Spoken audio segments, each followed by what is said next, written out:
Celebrate.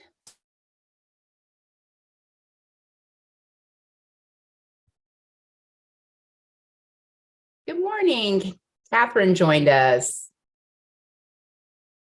Good morning. Good morning. I thought I was going to be all alone. I'm sorry. I don't know how long I can stay, but I hope you get more people. That's okay. And if I don't, it's okay. I think a lot of people have seen a version of this at another conference that I did just a couple months ago. So I think that's maybe why we're not having a lot of reaction here. And also people don't understand what a roundtable discussion is. I'm going to go ahead and get started because I know that we don't have a lot of time. And let me go ahead and start this up. And this is going to be a roundtable discussion. So this really is about how we can do better with word choices. In the state of Florida, we all know it's just getting dangerous, and we have to create safe spaces for us as instructors and for our students. I know that you wouldn't even be joining this if you weren't an advocate also. But I think sometimes we focus on certain, yes. I'm sorry to disrupt you, but I'm going to start the recording. Okay. Okay. I just want to make sure you knew. I'll go back a slide. Okay. I think it is recording, but I'm going to be sure. Hi, Gabby. Hi, Tina. So nice to see you. Hi, Victoria. Very nice to see you. Love you the haircut. Okay, it should be recording, so let's go. We should be fine. Thank you. Okay. So as I said, Gabby, that we really as educators want to create such a safe space, but I think sometimes we tend to focus on one thing over another. So we have the dictionary definitions. We have all the buzzwords that's going around right now. In fact, happy February. It's the start of Black Awareness Month. And in this state, we're already starting to get things that are not great about that. So how do we, as educators in higher ed, and even in the K-12, start to make a stand that includes all marginalized groups? Not just in ethnicity, but a lot of different things. So when I ask people all the time, what do you think DEI represents? Is it a race? Is it a gender? Is it an age? I'm hitting a landmark birthday here in just a few weeks, and ageism is very real for young people and older people. Is it a socioeconomic status? I'm from Miami. It's definitely was neighborhoods. Where did you go to high school type things? I'm also disabled. So it's all of these things. It's nationality, it's legal status. We've seen it's starting to happen in our state that people that aren't from this country being persecuted. The other day I was in Home Depot and this gentleman turned around to somebody and said, "Speak English." Well, you know, I was between that person and that gentleman immediately about that. So not saying everybody has to do that, but DEI is all encompassing and it's all of us together. So it's also a product of our lives. I was very lucky that, again, I came from a very varied community. And I often get asked, why is a middle-aged white woman standing up for DEI and for equity? I said, because you don't know my background. You don't know where I'm from, who my family is, all of these things. So it's the friendships I formed. It's the experiences I have. It's what all of us have. Nobody actually starts from zero. So it is really important that we all realize we're coming from it from our backgrounds, and that we have to be very, very aware of going forward with things. And I was speaking to my sister last night because she used a word, and my sister's not only a 30-year educator in the state of Florida, she's now a union activist for the teachers union in Osceola County. And it kind of surprised me that she used the word. And she's 65 years old.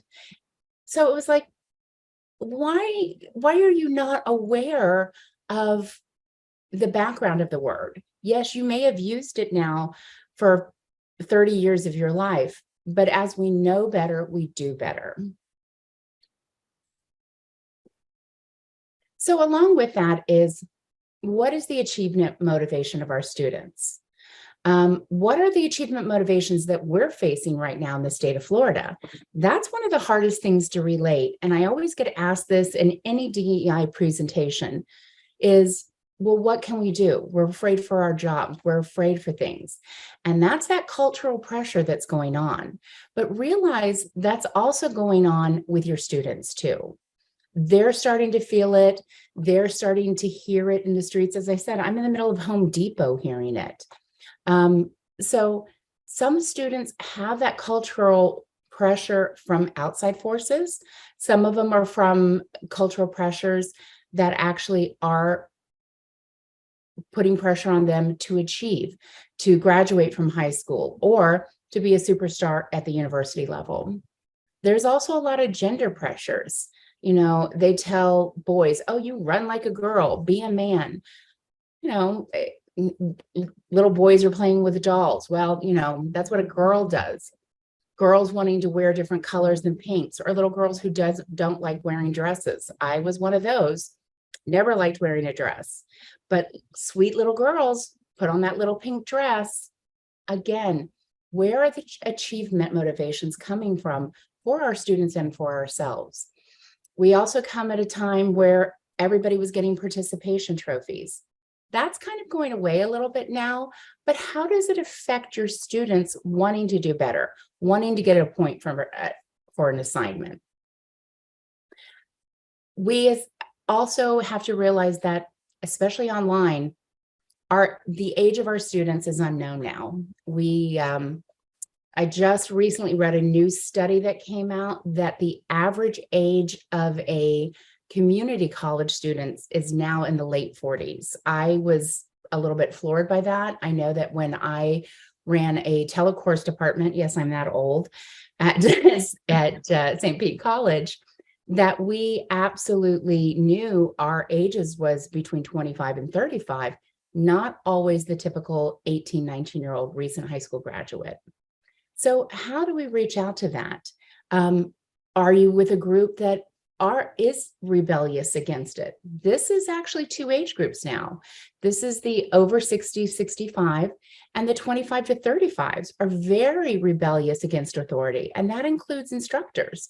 So how do we include them and not make them feel that they're being pushed aside and ignored because of how they grew up? I also was a child of busing. Segregation was a big thing in my early years, and partly a big reason why I became such an advocate at such a young age. My actual degree for my bachelor's was political science, and I did work for the government for a while because of that. But because of how people have been forced into it, including educators, is how they then go back and affect their students, or they try and affect the change. We all know there's a big push in the STEM industry. Even at this conference, we always address that, of attracting more girls into certain areas. But we even have a lot of cultural focus on that too, that they're pushing, especially in Asian families, still push the boys into more medicine and STEM related fields, and girls not as much. So how do we balance all of that? How do we begin to balance everything that's out there and start pressuring us? Well, the first thing is to be aware that everybody counts. And I started with pronouns because this is changing. And I was a writing and rhetoric teacher. Yes, I am one of those people that has a couple of master's degrees until I grew up and decided what I wanted to do, an instructional designer. And I still teach writing and rhetoric. And it's one of the hardest things for so many of us to wrap our heads around, that they is now a singular pronoun. It is. It's here to stay. It's how it's used. It's how we address people. And we've done it for years in different ways. Like, someone left their watch behind, or look, whose is that? We use pronouns in a singular fashion for a very long time. It's just very hard for many of us to wrap our head around calling an individual they when you look at them and there's only one person in front of you. Here's the advantage of teaching online is we can start to have neutral ground because we're not seeing individuals. And so we can start addressing them in certain ways. But the main misconception is that we're familiar with it, that people can't change because of their age or because of this or because of societal pressures. We need to start doing that now in education to start making it a safe space. Other things that have been around for over 60 years is the Z-Zers. You'll probably start seeing Z and Zers coming up on a lot of forms. They're already at my doctor's office through Orlando Health. This is a gender neutral term that has actually been out since the 50s. And it was actually started for women's empowerment. And it's kind of interesting. There was a gentleman whose daughter was a part of the Baha'i faith, which is a very encompassing faith. And he started writing a new language called Esperanto. And these terms were already being used in countries like Sweden, Norway, parts of Italy, when they didn't know how to address somebody in their language. So was it signoria? Was it senora? All of these things. So they have been using this overseas for quite a while. It's just now coming across the Atlantic. So start using them. You're going to start seeing them. I really want to, because don't have a doctor in front of my name, really want my business cards to have it to throw people off, but we haven't gotten there yet. Other things that are being seen now are EM ears. This is kind of a really big thing. Again, this was with the Chicago Association of Business Communications. They were looking for something that was standard across the board that they could use for everybody. If any of you use Chicago as part of documentation instead of APA or MLA, it is still used. It has been used now since 1975, and it's standard in some business settings. But why did we lose it? Why did we have to go back to separating genders when we already had these standards that were out there? And you probably heard mix a lot. Mix has been out there definitely in some of the subculture communities, at least for the last 20 years, the last 10 years. If you look at any of the transgender communities that are having pageants, they're calling them mix now. It's not Mr. or Mrs. any longer, it's mix. And of course, we can always be pro by using a proper name. It's never wrong to call that. And we're going to talk about that because some of us are Southern and we face issues. So how do we do that? Well, let's start getting away from that gender idea that everybody has to be a gendered now. We welcome, even our guest speaker today said, welcome everyone. It used to be not so long ago, even 6 months ago, that people were saying, welcome, ladies and gentlemen. Fortunately, as educators, we're starting to get away from that. Mankind, people, humanity, human. Freshmen, first-year students, I think we've all seen that change across the board in universities. Man-made, handmade, synthetic, artificial. The common man, the average person. Yes, sir, yes, ma'am. This was the most difficult thing for me, having been raised in the South. I kind of went with the gendered yes-em, but we can't all get away with that. So you can use their proper name there. And it's just as polite to say, yes, thank you. No, thank you. You're not being impolite by not using sir or man. We have to normalize not assigning a gender. And it's not just for LGBTQ+, it's for all of us. It makes it more homogenous that we're all in this together, that we're all people, that we're all humanity, that we are co-joined in this effort to make everybody feel welcomed. So there's a lot of text on this, and I tried to change it for the last couple of days, and it just kept being a lot of text. And I thought, well, you know what? Let's stop. We have a little time before we all need to talk and talk about this. I use the term colleagues a lot of times, but I heard Victoria this morning acknowledge our board members. It's okay to refer to the person's identity. As a matter of fact, when I was kind of doing a little bit of research, the writer of Beowulf is never really identified by a gender. It's always called the poet or the poet or the Beowulf poet. I thought that was really interesting to go back so long ago in modern literature and to hear this and to find out that people have been doing it. What are the usernames or follow the standard practice? I used to tell people, please, please, please, I don't want to know that you're car lover 69. I don't need to know that your bacon is my friend. Well, I'm kind of a little sad about that now because sometimes you can refer to them as that. And advice columnists do it all the time. You'll see they signed off here as I love big yellow fish, dear fish lover. So you can make it into a joke, but a lot of people now go by call signs. My nickname is Freya, the Norse goddess of love, because I'm big, tall, and blonde. Nothing in my background is Norwegian. I am so strictly Sicilian. But again, how do you get a nickname? Is it okay to call them by the nickname? Certainly, we can always ask. And if the person's name is known, use it, reuse it, refer back to it in different things. Any of us who are writers, which most of us here are published, we know that. We know how to manipulate it. We know how to reuse it. We know how to kind of do that.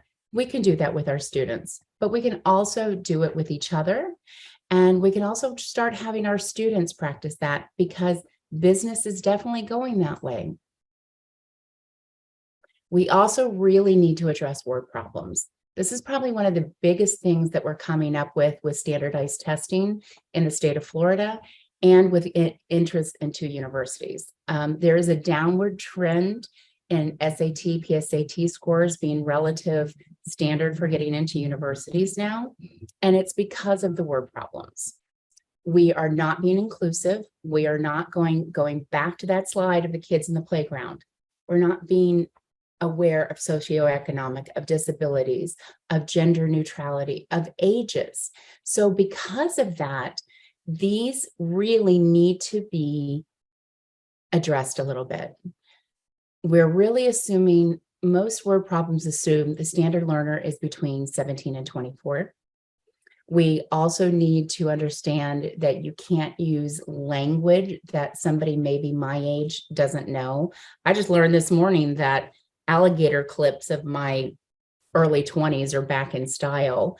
And I'm like, oh, what's next? Scrunchies? And the lady who was telling me about it goes, oh no, my daughter traded her scrunchies. That was 6 months ago. I'm like, oh my gosh. So everything old is new again. But we've got to be careful of how we address it. You've got to be neutral for ages.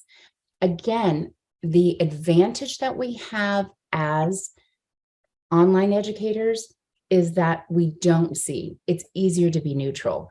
But the difficult thing is you can't see and you sometimes slip, and we're all relearning this. So we've got to realize that we've got, especially in Florida, a lot of cultural norms that we have to deal with. Everything from Hispanics to Haitians to, in this area, we have in Central Florida. See, I'm at Disney giving at this conference. We have things like, we have a huge, one of the largest Vietnamese populations on the Eastern Seaboard. We have a large Korean community. How does that affect us? How does all of that do? Simple sentence structure. Do we infer things? Well, some people don't get that. We have a lot of second language issues. We have a lot of cognitive disabilities. Cognitive disabilities is the #1 non-reported disability.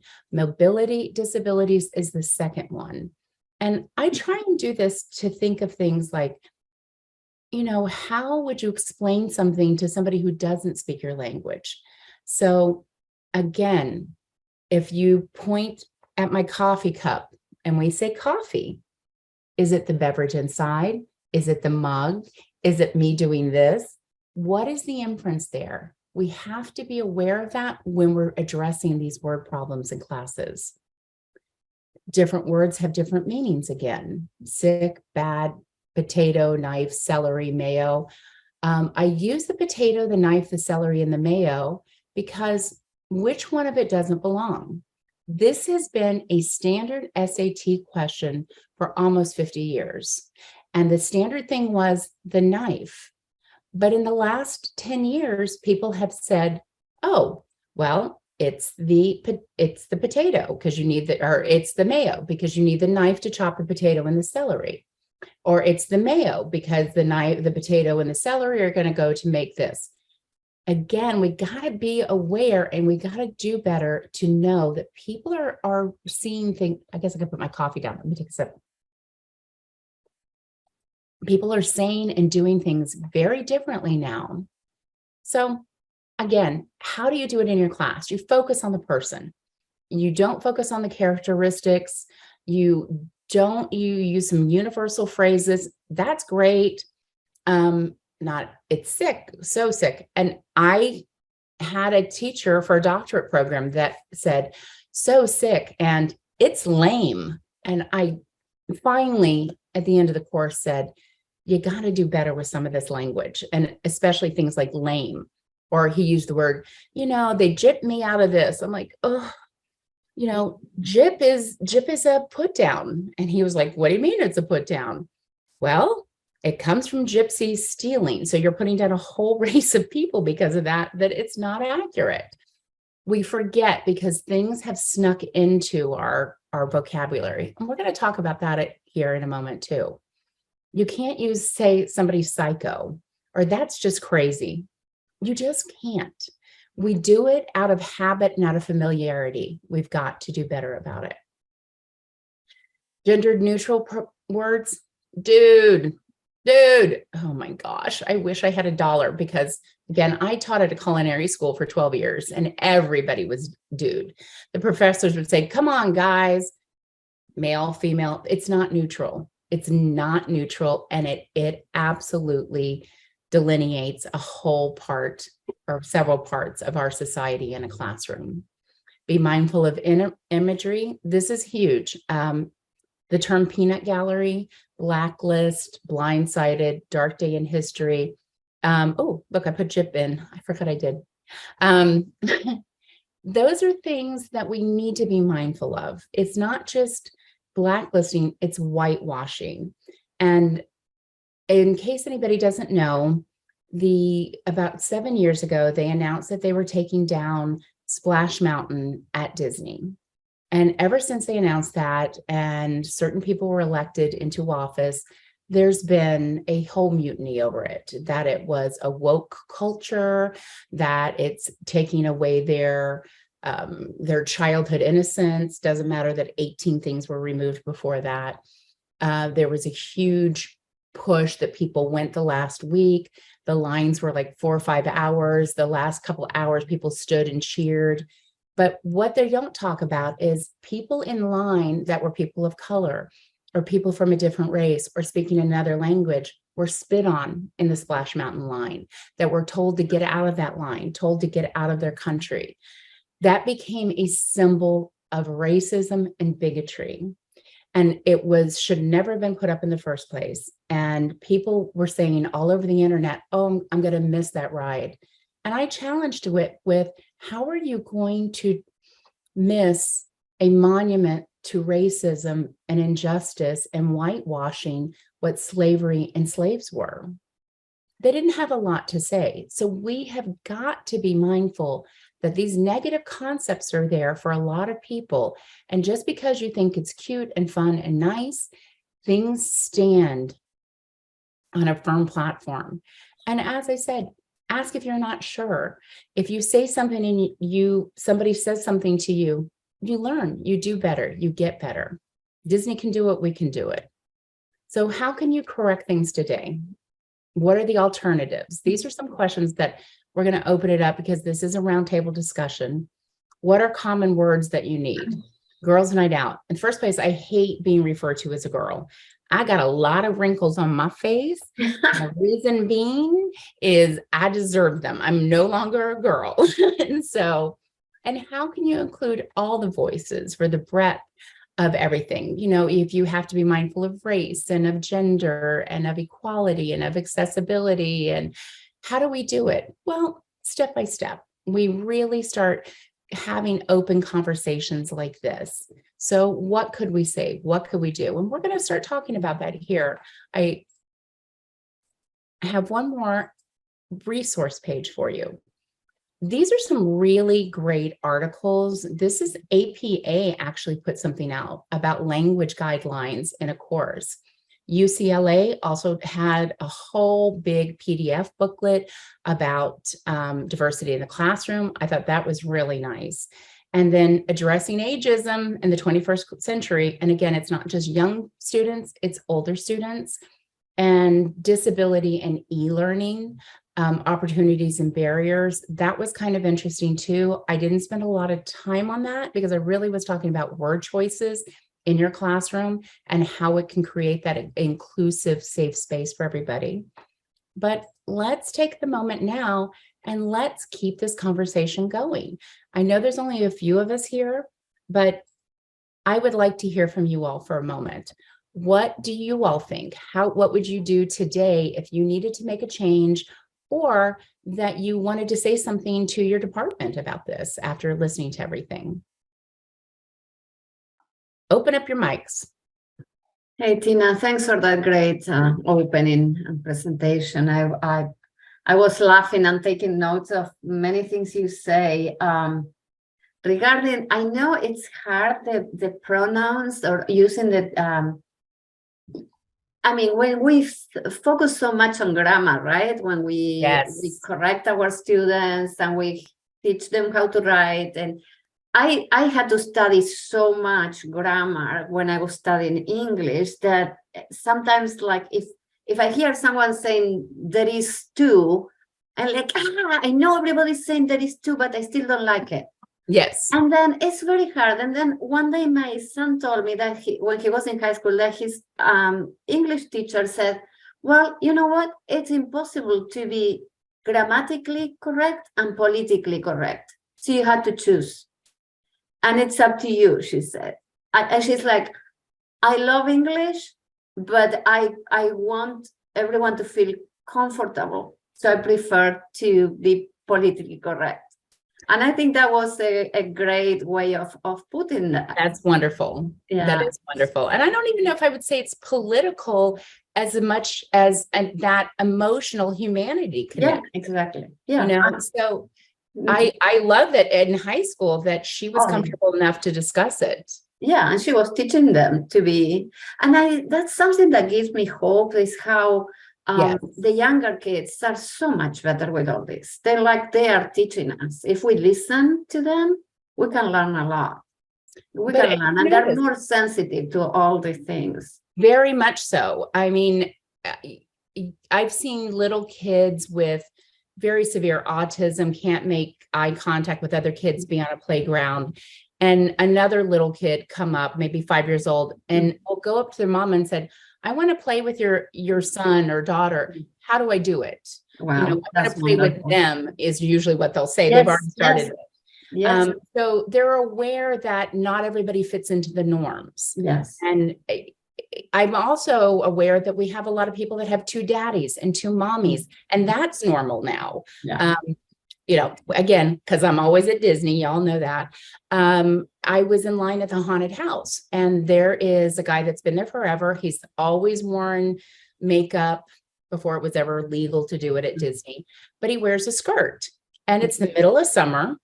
And this little girl sees it and goes, Mama, that man's wearing a skirt. And the mother, who was probably in her 20s, said, I know, doesn't it look comfortable?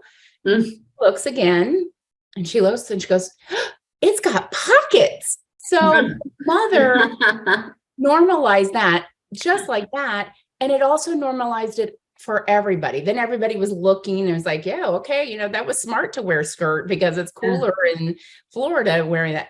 Nobody thought twice about it in something that could have been a hard conversation that many years ago, somebody would have covered their child's eyes and don't look at that person. Now it's like, great. So you're right. I have so much hope that my standing up to people in a Home Depot or my correcting an instructor for saying lane and jip is going to carry forward. So, Yeah. And how do you deal with it as a culture? Again, you're another one that has struggled to learn a second language, to present and to be educated in a second language, which is very difficult to do.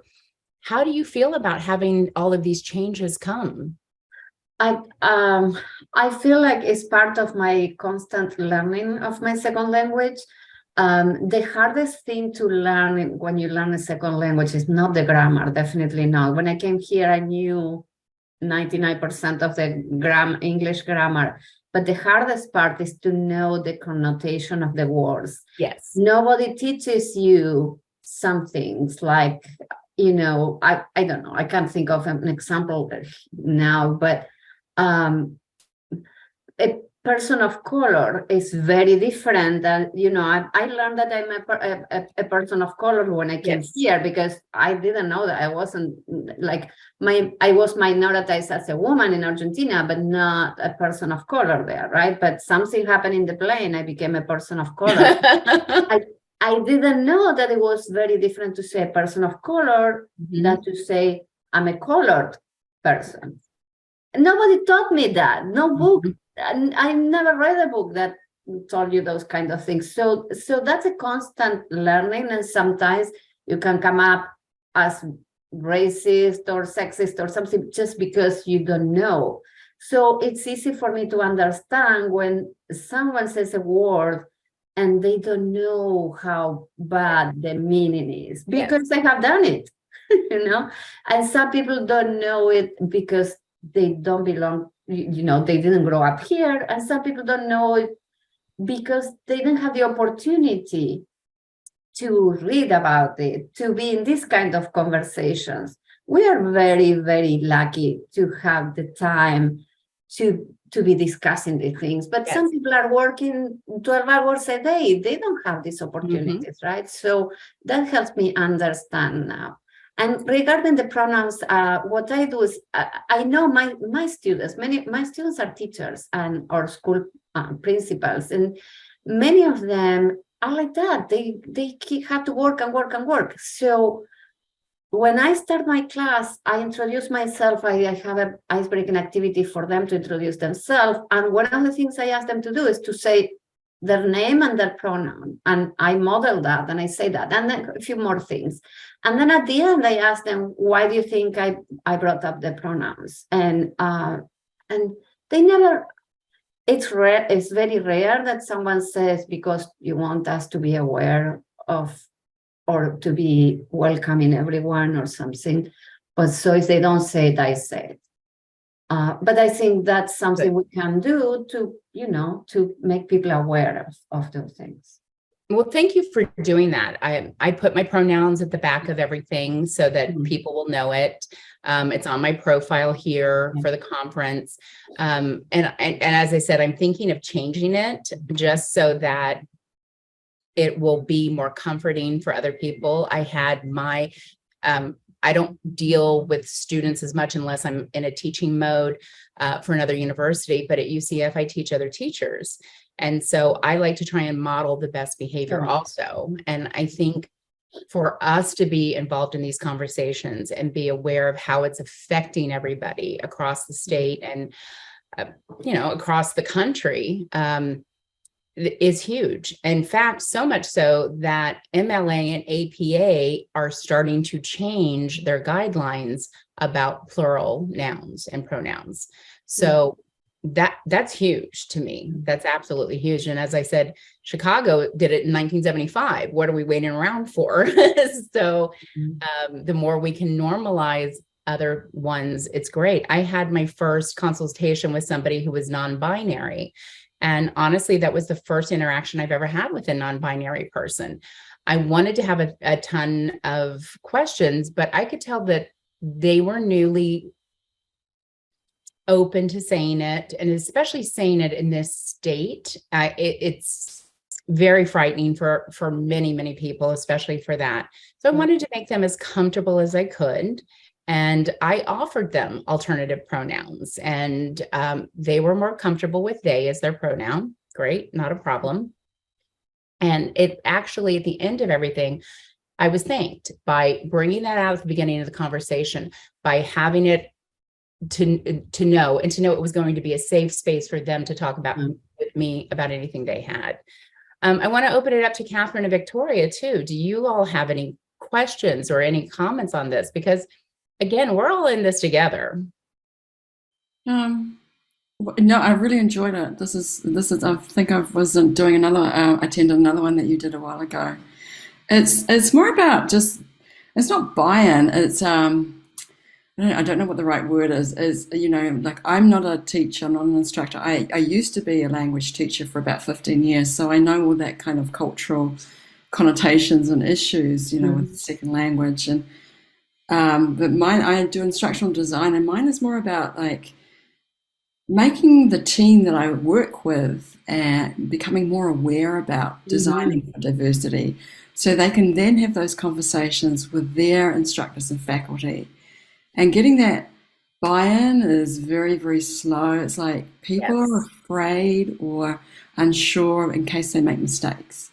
And it's kind of more like, where do you start? Because I have my, the pronouns, and I did a presentation with another ID on accessibility, and I said to them, what do you think about, when we open up and we're on Zoom, let's just do some descriptors about ourselves. And they just thought that was the weirdest thing out. Oh, I love that idea. It's kind of like, and these were not people my age, because I'm kind of like a dinosaur in this.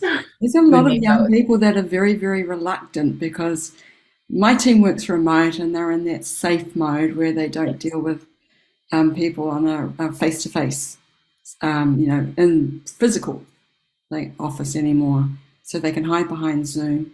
But yeah, it's like I said, it's having that initial conversation and keeping it going and making them feel comfortable that it's okay to do this. And we should be leading by example. 100%.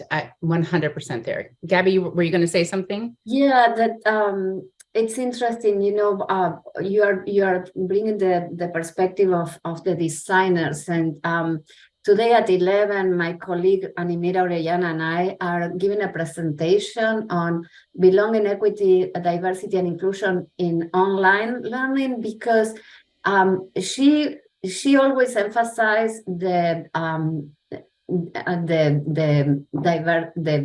universal design for learning as a way of being inclusive. And I said, there are a lot of intersections between that and between that and culturally relevant pedagogy as frameworks that promote inclusion and diversity. So we put it together, and I'm working on the pedagogy, and she's working on everything that has to do with the brain and with how we design the classes. So maybe you would like to join that for, just to see if there is anything that you can take to your team, or some ideas or something. Gabrielle. Or if we have time to discuss, maybe you can bring to the discussion, your perspective. I think that's wonderful. Great. I also attended a cast, like cast did UDL. I attended a workshop last year with one of the co-creators of the UDL, who are now stepping back and saying, we haven't got DEI in any of our guidelines. Yes. They are a lot of work on that. Well, that's what we are working. We're working on connecting these two things. And there are some articles, and actually one of the things we did is like a list of resources, a Google Doc, so people can access that. And there are a couple of articles that put those things together. I'm so excited for that, because for a long time, that's what I was giving out, but it was too hard. It just kept updating like that. I'm like, no, I'm just going to link out to what other people are doing, because I'm not going to reinvent the wheel. There's so many great researchers out there that are also doing things. So Catherine, one of the things that I wanted to reach back to you about is some of my resources may help you. And exactly what Gabby was saying is that that intersection is not there. I'm getting a certification with the GSOL, which is the Global Society of Online Literacy Instructors or Educators. That's a mouthful. But the writing and rhetoric department offered to pay for it. It's not a huge amount of money. But they wanted me and their instructors to go through it together so that we could see what could be better. And one of the second classes was on accessibility and UDL and everything. And very fortunately, there's 15 of us going through from UCF. I think there's 8 of us in this cohort. 4 of them I actually support as their instructional designer. And I was so proud of them because they're like, this is old fashioned. This is out of date. We need to do better about this. And I'm like, yes. They listen to me when we talk. So, and sometimes, you know, again, I have Zoom meetings with my faculty sometimes that we just have a cup of coffee and talk about what feedback have you been getting? I don't know how your instructional designers do it. We're not instructional technologists, so we don't do all the teaching them all of the everything to do with all the mechanics of everything. It's more the pedagogy behind it. So I'll just have conversations of what do you need from me to support you? What do I need? What do we need to do with the students? What can I reach back for and change? And we have a huge hospitality school here that attracts all kinds of different people from all over the world. And that's usually the biggest thing is accessibility across the board. And what can we do and how can we change it? We know we're doing this, but what can we do better? And I can't wait to tell them, let's describe ourselves. There was I don't think she presented at FDLA. Valerie Haven's kind of really well known in the instructional design through OLC, and she's blind, and she didn't become blind until later in life. And she has become an accessibility advocate for making sure that people are not putting PDFs in or straight PowerPoint presentations in, and letting people listen to screen readers and how it does descriptors. And we were just talking about Top Kits coming up. Everybody, there's another free workshop for y'all. But that we're not putting enough descriptors in of things, but also what about deaf languages? What are we modeling for that? What are we allowing for things? But it also goes back to second language learners adapt because of that.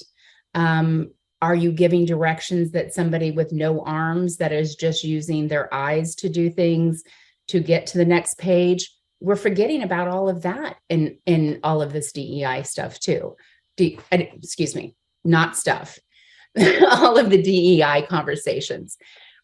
That's why, to me, accessibility is so huge. I've worked with kids with muscular dystrophy most of my life, and I've seen what people can do with just a pointer stick in their mouth or with a sight reader. So all of those things are so positive to get out there by IDs to model for our faculty so that they can start absorbing it and we can all start normalizing it together. We definitely do.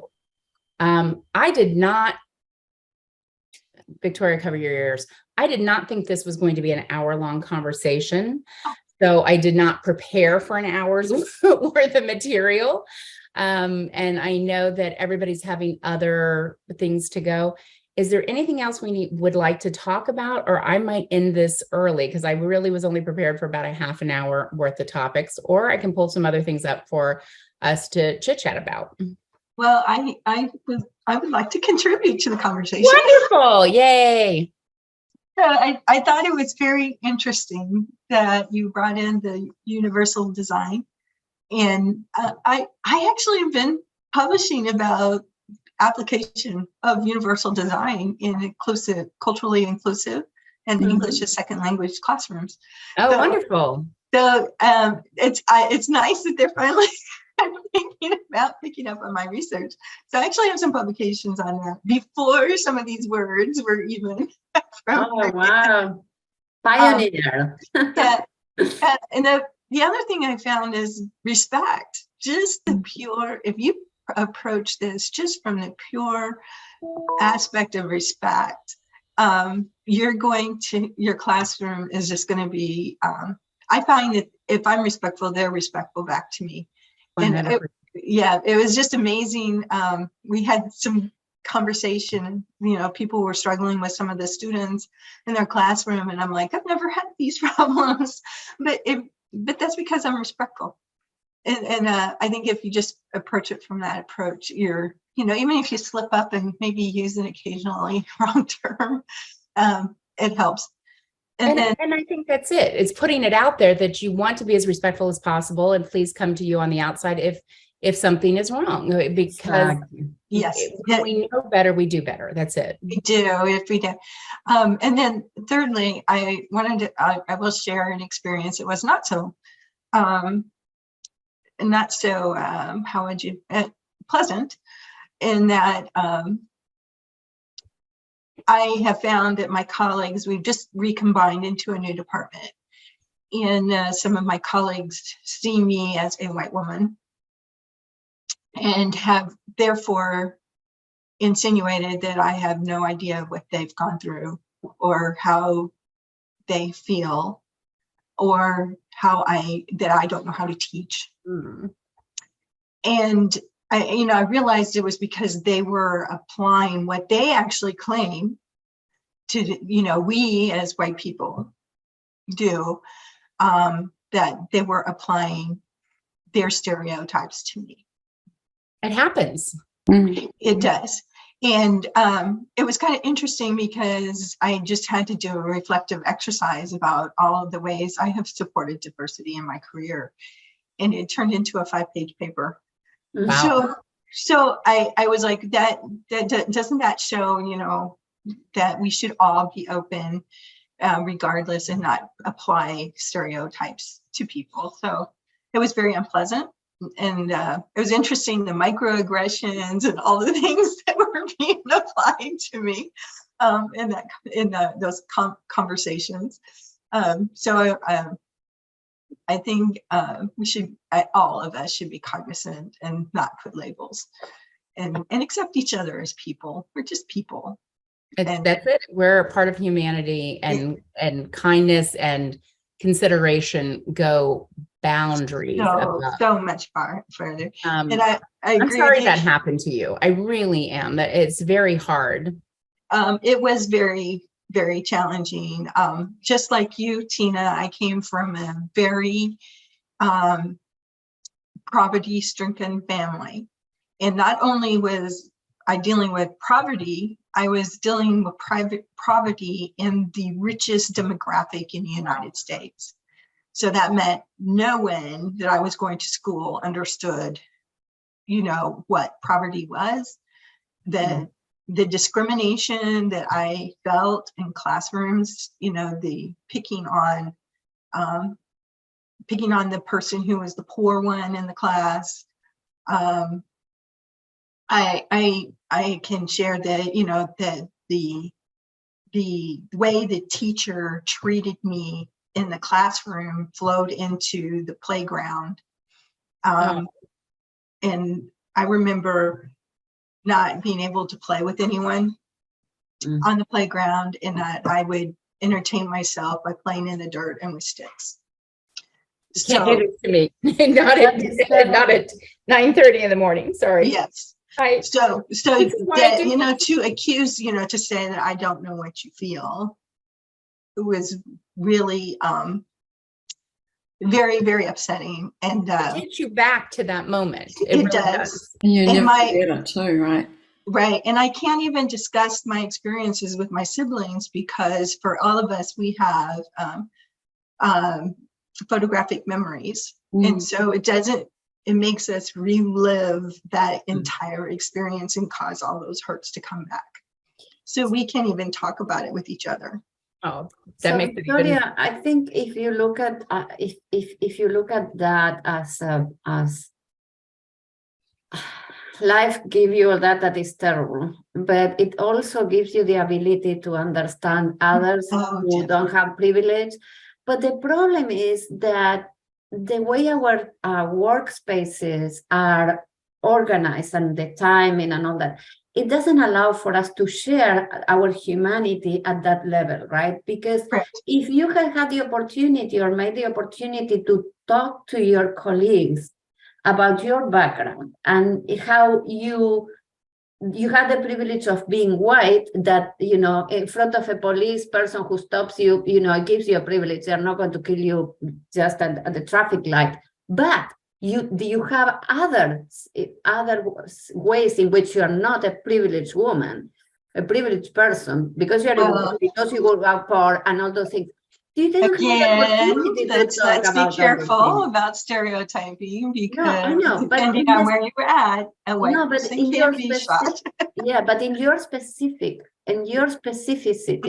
you didn't have the opportunity to talk about all these things, because at work we don't talk about No, those things. I typically don't share those backgrounds. Yeah, and because the works are organized in a way that we talk about, and we do this meeting, and we never include this.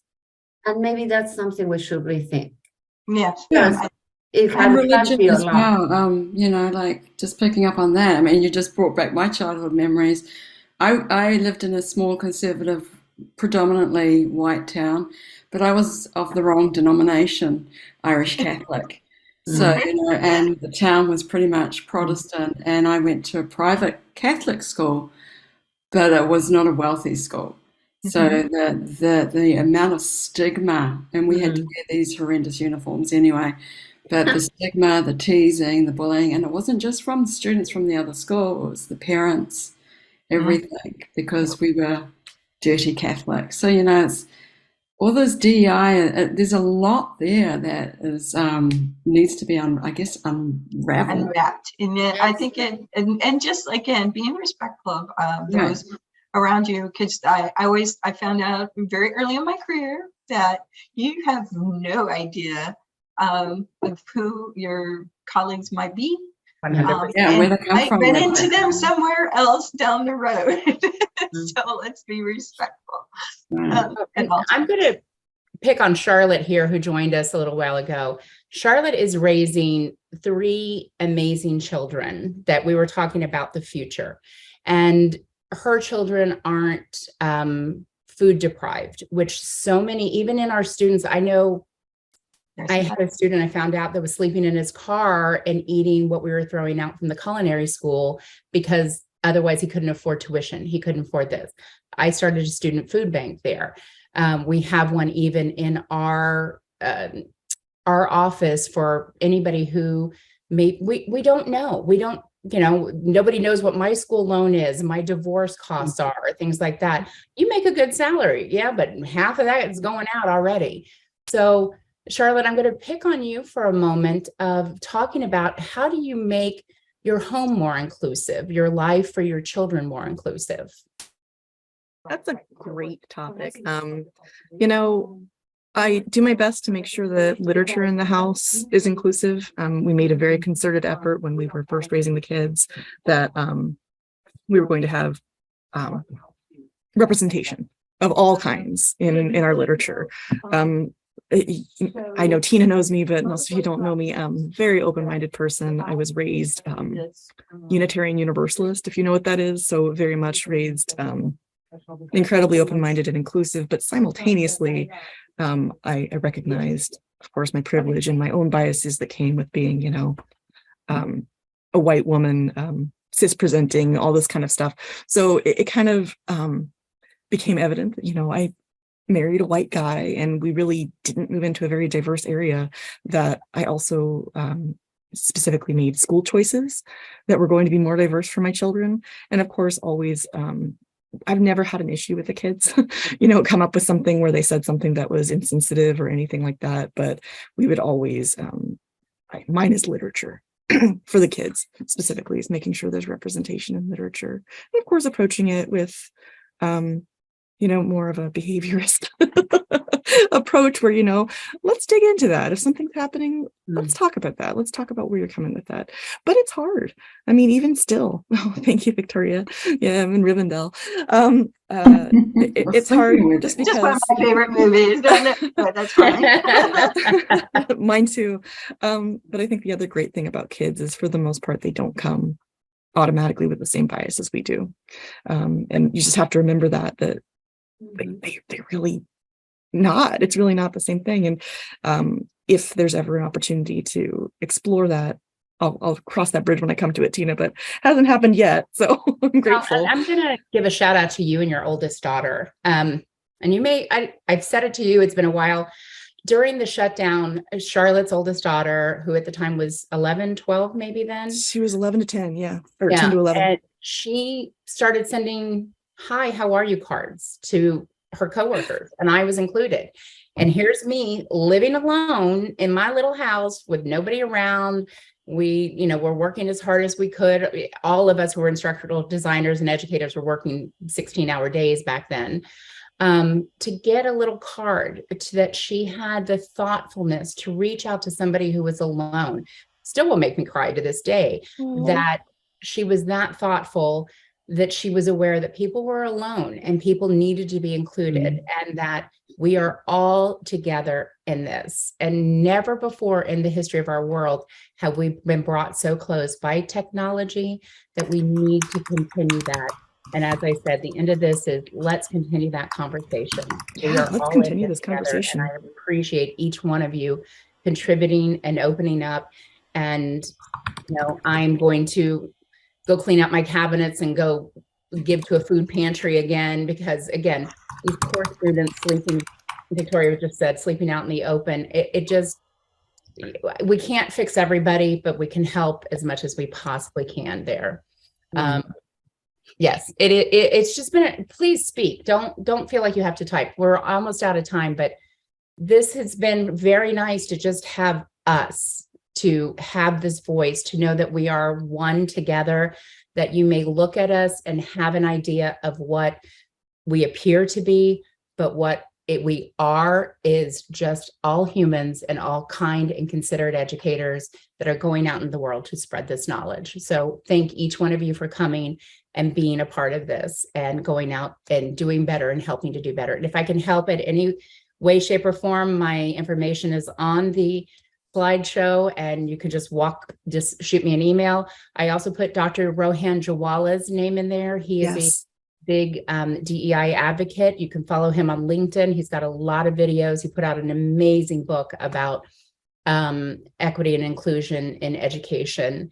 So please, let's be a sounding board for each other, and let's be a resource for each other. How does that sound? Right. Love it. Thank you. Thank you so much. Later, Gabby, at 11 o'clock.